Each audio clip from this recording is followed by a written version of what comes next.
നമുക്ക് grow bag വേണം. അപ്പോൾ അത് കിട്ടിയില്ലെങ്കിൽ നമുക്ക് എന്താ ചെയ്യേണ്ടത്? 1 കിലോയ്ക്ക് 60-65 രൂപ. ഹലോ ഡിയേഴ്സ്, വ്ലോഗ്സ് ബൈ ഹസിയുടെ പുതിയൊരു വീഡിയോയിലേക്ക് എല്ലാവർക്കും സ്വാഗതം. നമ്മുടെ വീട്ടിൽ പച്ചക്കറിയൊക്കെ നടുമ്പോഴേ നമുക്ക് ഓരോ ചെടികൾക്കും ഓരോ തരം ഗ്രോ ബാഗാണ് വേണ്ടത്. അപ്പോൾ നമുക്ക് പന്തലേ കയറുന്ന പയറോ പാവലോ അങ്ങനെയൊക്കെയാണെന്നുണ്ടെങ്കിൽ കുറച്ച് അത്യാവശ്യം വലിയ ഗ്രോ ബാഗ് വേണം. ഇനി അതല്ല, നമുക്ക് മുളക്, തക്കാളി അങ്ങനെയുള്ള ചെറിയ ചെടികളൊക്കെ നടണമെങ്കിൽ ചെറിയ ഗ്രോ ബാഗ് വേണം. അപ്പോൾ നമ്മുടെ സൈസിനൊത്ത് നമുക്ക് ഗ്രോ ബാഗ് കിട്ടില്ലെങ്കിൽ നമുക്കിപ്പോൾ എന്താ ചെയ്യുക? കാരണം വെച്ചാൽ വലിയ ഗ്രോ ബാഗ് ആവുകയാണെന്നുണ്ടെങ്കിൽ നമുക്ക് വലിയൊരു ഗ്രോ ബാഗ് നമുക്ക് കിട്ടിയത്, അതിനകത്ത് നമുക്ക് മുളകൊക്കെ നടുകയാണെങ്കിൽ അതിനകത്ത് ഒരുപാട് പോട്ടിങ്സ് ഉണ്ടായോ. അപ്പോൾ നമുക്ക് അതിന് സൈസായിട്ട് നമുക്ക് ഗ്രോ ബാഗ് വേണം. അപ്പോൾ അത് കിട്ടിയില്ലെങ്കിൽ നമുക്ക് എന്താ ചെയ്യേണ്ടത്? നമുക്ക് വീട്ടിൽ തന്നെ തയ്ച്ചെടുക്കാം. നമുക്ക് വേണ്ട അളവിനുള്ള ഗ്രോ ബാഗ് നമുക്ക് തയ്ച്ചെടുക്കാം. അപ്പോൾ എന്തുകൊണ്ടാണ് തയ്ക്കുന്നതെന്ന് നോക്കാം. ഇത് കണ്ടോ, ഇത് നമുക്ക് ഹാർഡ്വെയർ കടകളിലൊക്കെ കിട്ടുന്ന പ്ലാസ്റ്റിക് ഷീറ്റാണ്. കണ്ടോ, ഇതിൻ്റെ തന്നെ ബ്ലാക്കും കിട്ടുന്നുണ്ട്. അപ്പോൾ ഇത് 1 കിലോയ്ക്ക് 60-65 രൂപ അത്രേ റേറ്റ് ആവത്തുള്ളൂ. അപ്പോൾ ഇതുകൊണ്ടാണ് നമ്മൾ ഗ്രോ ബാഗ് തയ്ക്കുന്നത്. അതെങ്ങനെയാണെന്ന് നോക്കിയാലോ.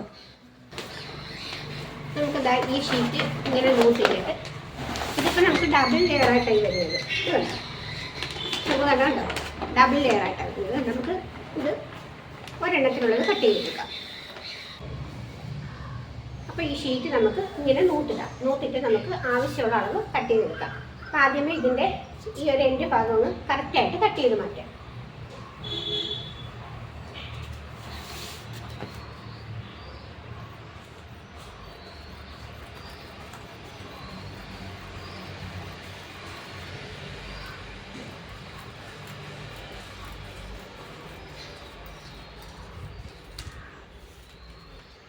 ഇനി നമുക്ക് നമ്മുടെ കറക്റ്റ് അളവിനകത്തോട്ട് മാർക്ക് ചെയ്യാം. നമുക്ക് 1/2 മീറ്റർ, അതായത് 20 ഇഞ്ച് നമുക്ക് നീളം വേണം. അതായത് നമ്മുടെ ഗ്രോ ബാഗിൻ്റെ ഹൈറ്റ് നമുക്ക് 20 ഇഞ്ച് എടുക്കാം. 1/2 മീറ്ററോളം വരും. 20 ഇഞ്ച് നമുക്ക് മാർക്ക് ചെയ്യണം. എന്നിട്ട് ഇതിൻ്റെ റൗണ്ട് ഉണ്ടല്ലോ, ഇതിൻ്റെ വിട്ട്, അതിൻ്റെ വിട്ട് നമുക്ക് 40 ഇഞ്ച് വരും. ഇത് കണ്ടോ, ഇതിപ്പോൾ ചെറിയൊരു നേഴ്സറി ബാഗ്. ഇതിന് 14 ഇഞ്ച് ഹൈറ്റും ഉണ്ട്, 28 ഇഞ്ച് വിട്ടും ഉണ്ട്. കണ്ടോ, നമ്മളിങ്ങനെ ഗ്രോ ബാഗ് സെറ്റ് ചെയ്തേക്കുമ്പോൾ റൗണ്ട് 28 ഇഞ്ച് വരും. നമുക്കതുപോലെ ഇത് എടുക്കുന്നത് ഹൈറ്റ് വരുന്നത് 20 ഇഞ്ച്, റൗണ്ട് വരുന്നത് 40 ഇഞ്ച്.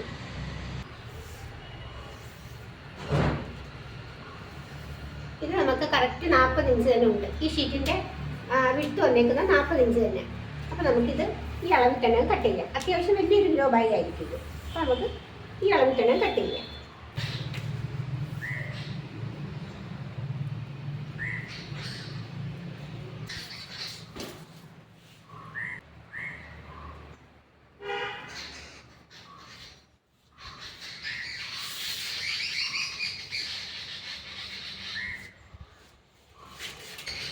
ഇനി നമുക്ക് ഇതിങ്ങനെയും കട്ട് ചെയ്തെടുക്കാം. ഇതിപ്പോൾ നമുക്ക് 2 ഗ്രോ ബാഗിലുള്ളത് കിട്ടും. കാരണം ഇത് ഡബിൾ ലെയറായിട്ട് കിടക്കില്ലയോ. കണ്ടോ, നമുക്കിത് ഒറ്റ ഇങ്ങനെ കട്ട് ചെയ്യുമ്പോൾ നമുക്ക് 2 ഗ്രോ ബാഗിലുള്ളത് കിട്ടും. കട്ട് ചെയ്തെടുക്കാം.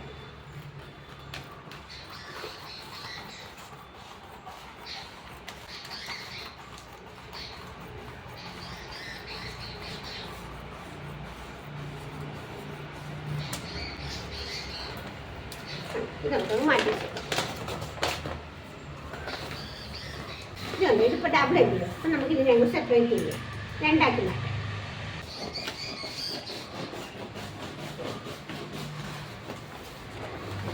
ഇപ്പുറവും അതുപോലെ കട്ട് ചെയ്ത് മാറ്റാം. ഇതിപ്പോൾ ഞാൻ ഇത് സലാഡ് വളരെ നടാനുള്ള അളവിലാണ് എടുത്തത്. കണ്ടോ, 2 പീസ് കിട്ടി. നമുക്ക് മാറ്റി വെക്കാം. ഇതിന് നമ്മൾ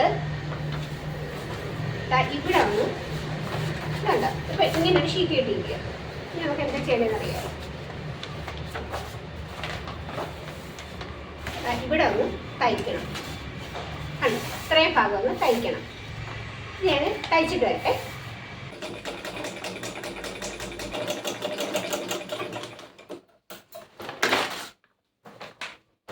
കണ്ടോ, നമ്മൾ 1 സ്റ്റിച്ച് ഇട്ട് കൊടുത്ത് ഇനി ഒരു സ്റ്റിച്ചും കൂടി ഇട്ട് കൊടുക്കാം. അപ്പോൾ ഇത് നല്ല സ്ട്രോങ് ആയിക്കോളും.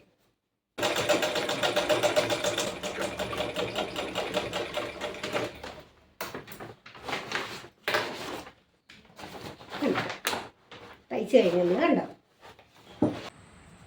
ഇനി നമുക്ക് ഇതിനകത്തോട്ട് അളവുകളൊക്കെ മാർക്ക് ചെയ്യാം. ഇതിപ്പോൾ നമുക്ക് 40 ഇഞ്ചല്ലേ വന്നിരിക്കുന്നത് ഫുള്ളായിട്ട്. ഇവിടെ 20, 2 ലെയറായിട്ടായപ്പോൾ 40 ഇഞ്ച്. ഇതാ ഇവിടെ 5 ഇഞ്ച് മാർക്ക് ചെയ്യണം. കണ്ടോ, ഇവിടെ 5 ഇഞ്ച് മാർക്ക് ചെയ്യണം. അതുപോലെ തന്നെ ഇവിടെ 5 ഇഞ്ച് മാർക്ക് ചെയ്യണം. കണ്ടോ, ഈ അറ്റത്തും 5 ഇഞ്ച് മാർക്ക് ചെയ്യണം. എന്നിട്ട് അത് ബാക്ക് സൈഡിലും കൂടെ ഇപ്പുറത്തും കൂടെ ഇവിടെ ഇങ്ങനെ വരച്ചതുപോലെ ഇതിൻ്റെ ഇപ്പുറത്തെ സൈഡിലൂടെ ഇങ്ങനെ മാർക്ക് ചെയ്യണം. കണ്ടോ, ഇവിടെയും കൂടെ ഇങ്ങനെ മാർക്ക് ചെയ്യണം. അതുപോലെ ഇപ്പുറത്തും ഇതുപോലെ ഇതിൻ്റെ ബാക്ക് വശത്തും 5 ഇഞ്ച് വരത്തക്ക രീതിയിൽ ഇവിടെ ഇങ്ങനെ മാർക്ക് ചെയ്യണം. ഈ മാർക്ക് ചെയ്ത 2 പോർഷനും കൂടെ 10 ഇഞ്ചോളം വരും. ഇനി നമുക്ക് ഇങ്ങനെ എടുത്തിട്ട് കണ്ടോ, ഈ മാർക്കിങ് ഇങ്ങനെ വെക്കണം. എന്നിട്ട് ഈ മാർക്കിങ് ഉണ്ടല്ലോ ഇതിവിടെ ചേർത്ത് ഇങ്ങനെ നമുക്കൊന്ന് തയ്ക്കണം. ഈ പോർഷൻ ഇടാണ്ടങ്ങ് അകത്ത് പോയി. കണ്ടോ, ഇങ്ങനെ. അപ്പോൾ ഇതൊരു 5 ഇഞ്ച് വരും, ഇതൊരു 5 ഇഞ്ച് വരും. എന്നിട്ട് നമുക്ക് മാറിപ്പോകാതിരിക്കാൻ വേണ്ടി നമുക്ക് സ്റ്റാപ്ലർ ചെയ്തേക്കാം. ഇത് നമുക്ക് ഇവിടെ ഇങ്ങനെ താഴോട്ട് സ്റ്റിച്ച് ചെയ്യാനുള്ളതാണ്. അപ്പോൾ ഇവിടെ നമുക്ക് ചെറുതായിട്ടൊന്ന് സ്റ്റാപ്ലർ ചെയ്യാം. എന്നിട്ട് ഇപ്പുറത്തെ ഭാഗം അതുപോലെ. ഇതിപ്പോൾ നമ്മൾ കൂട്ടി തയ്ച്ചേക്കുന്ന ഭാഗം ഇതിനെ നമുക്കങ്ങ് അകത്തോട്ട് വിടണം. കാരണം ഇങ്ങനെ എന്നിട്ട് അതായത് ഈ മാർക്കിങ്ങിൽ പിടിക്കണം. അതിങ്ങനെ മടക്കിയിട്ട് പിന്നെ അടുത്തത് ഇപ്പുറത്തെ മാർക്കിങ് കണ്ടോ, ഇതിലും പിടിക്കണം. ഈ മാർക്കിങ് കൂടി ഇങ്ങനെ മടക്കി ചേർത്ത് വെച്ചിട്ട് അപ്പോൾ അതാ വീണ്ടും ഇതങ്ങകത്തോട്ട് പോയുണ്ടോ. അപ്പോൾ ഇത് രണ്ടും 5 ഇഞ്ച് വീതമുണ്ട്. എന്നിട്ട് ഇവിടെ നമുക്കൊന്ന് സ്റ്റാപ്ലർ ചെയ്ത് വെക്കാം. കണ്ടോ, എന്നിട്ട് നമുക്ക് ഇതാ ഇവിടെ സ്റ്റിച്ച് ചെയ്യണം. ഇത്രയും ഭാഗം സ്റ്റിച്ച് ചെയ്യണം. ഇത് നമ്മുടെ ഫ്രണ്ട് ഭാഗമാണ്. ഇത് ഞാൻ സ്റ്റിച്ച് ചെയ്തുകൊണ്ട് വന്നിട്ട് കാണിച്ചു തരാം. കണ്ടോ, സ്റ്റിച്ച് ചെയ്തുകൊണ്ട് വന്നിട്ടുണ്ട്, ഡബിൾ സ്റ്റിച്ച് കൊടുത്തിട്ടുണ്ട്. ഇത് ഗ്രോ ബാഗിൻ്റെ മുകൾ ഭാഗം. അപ്പോൾ ഇതെങ്ങനെ സെറ്റ് ചെയ്ത് വെക്കുന്നതെന്ന് കാണിച്ചു തരാം. അതാണ് ഇങ്ങനെ ആക്കി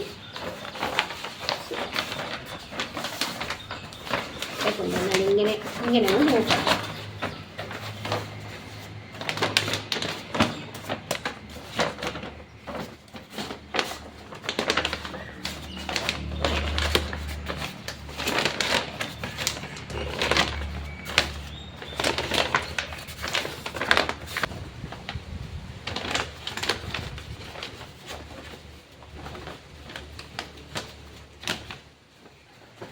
ഇതാ നോക്കിയേ, നമ്മുടെ ഗ്രോ ബാഗ് സെറ്റായിട്ടുണ്ട്.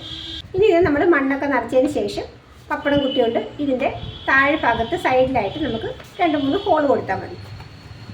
കണ്ടോ, അപ്പോൾ ഗ്രോ ബാഗ് ഉണ്ടാക്കുന്നത് എങ്ങനെയാണെന്ന് എല്ലാവരും കണ്ടല്ലോ. ഇത് കാണുമ്പോൾ നമുക്ക് നല്ല പാടാണെന്ന് തോന്നും. പക്ഷേ ഒരെണ്ണം ഒന്ന് തയ്ച്ച് നോക്കിക്കേ, സിമ്പിളാണ്. അത് ആദ്യത്തെ ഒരെണ്ണം തയ്ക്കുന്ന അത്രയും പാട് നമുക്ക് രണ്ടാമത്തേന് കാണത്തില്ല.